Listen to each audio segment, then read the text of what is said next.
Friday the 13th, Jamie fought Jason Rushton over 8 rounds, but he stopped him at the end of the first. Excellent. How did he perform in that first round?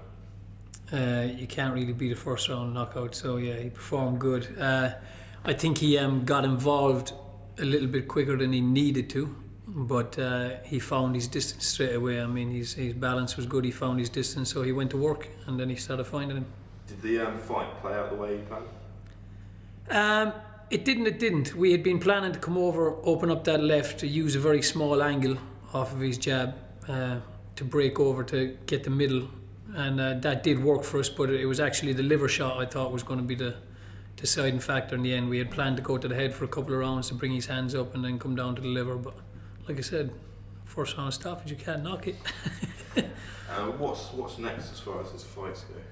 I got a call the other day from Dean Powell, and he said that he's fighting on April 24th.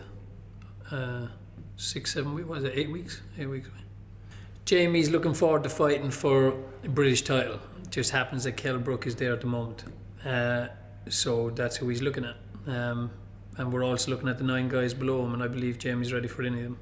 With that being said, I'm sure Frank Warren has a plan in his head of when he'd like to position him. I think he'll be fighting for a Southern Area title or something like that within the next 2 fights.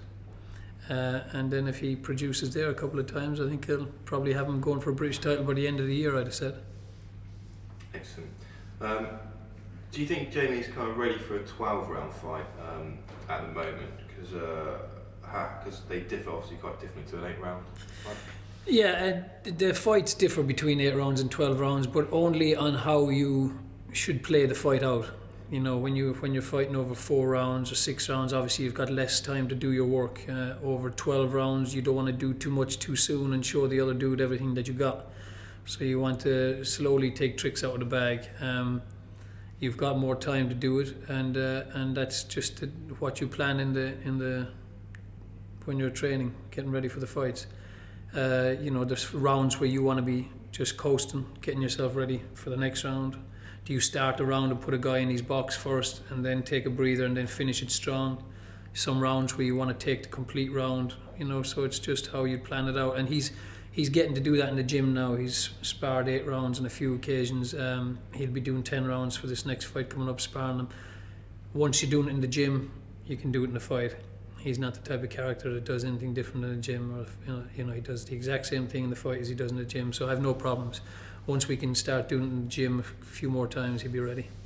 And is there anything else you want to say about Jamie's performance at the moment? No, it's just that everything couldn't be going better. We've had 6 fights together, and 5 of them knockouts. And the guy that he did go to points with, he stopped him.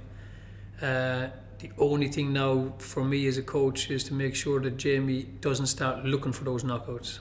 We started getting those knockouts because we started loosening up, slowing the pace down, picking the shots.